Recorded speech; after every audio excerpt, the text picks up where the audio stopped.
Via mediati, he goes too far in making his point, but there's truth to what he says. Point 1. You don't need Michael Cohen's word, which is worth nothing, to believe that Trump knew about Don Jr.'s meeting with the Russian lawyer when it happened. It's absurd to think he wouldn't have been informed that someone with ties to the Russian government was promising dirt on the Democratic nominee in the middle of the campaign. It's not like the people who attended the meeting on the campaign's behalf were no-name functionaries who never would have received an audience with Trump himself. It was Don Jr., Manafort, and Kushner. Not one of them mentioned it to Trump. Don Jr. never brought it up beforehand, even in an, "oh, by the way," in the course of dinner-table conversation with Dad, knowing how it might impress him to hear how hard Jr. was working for victory. Preposterous. Of course he knew, as Wallace suggests. Point 2. The crux of the matter, the degree of malfeasance, depends heavily on what sort of dirt on Clinton was sought and offered. Wallace, it seems to me the worst that you could say, assuming that Cohen is telling the truth now, is that Donald Trump lied back in 2017. But so what? It's not admirable, you would hope he wouldn't, but it is not breaking the law, lying to the media. He certainly wouldn't be the first president, if he did, who had done so.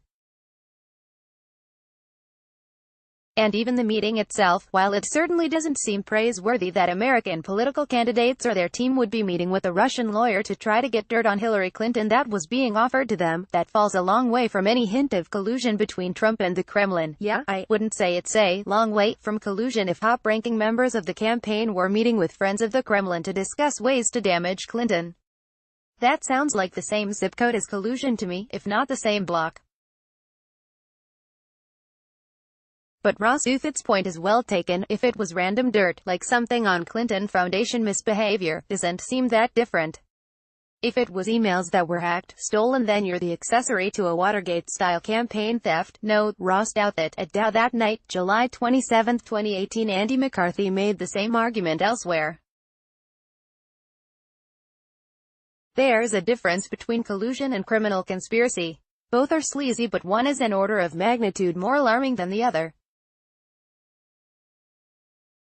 Thought experiment. Imagine a Chinese official had contacted the Clinton campaign in 2016 and told them that Trump had bribed all manner of Chinese bureaucrats years ago in hopes of getting a Trump Tower built in Beijing. Palms greased, all over town. Should Team Hillary have investigated that and used it against Trump if it turned out to be true?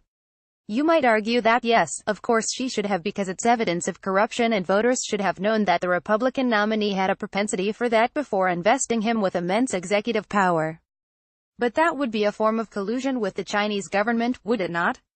A Chinese official, possibly fearing that Trump would launch a trade war with Beijing if elected president, would be seeking to thwart Trump's election for China's own selfish nationalist reasons by assisting the Clinton campaign.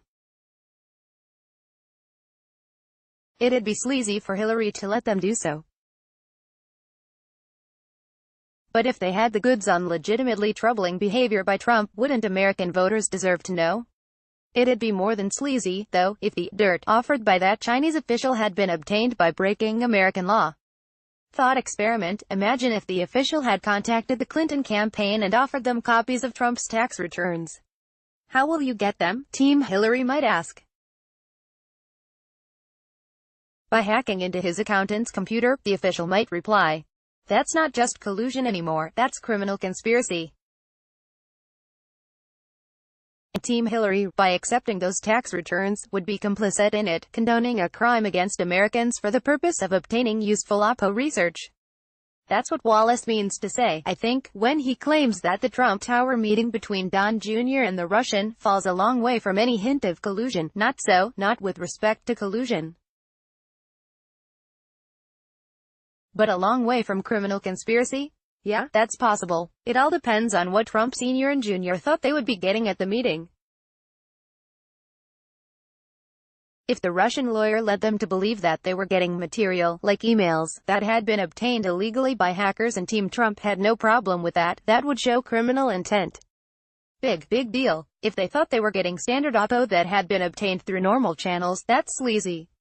But not something Trump's going to get impeached over.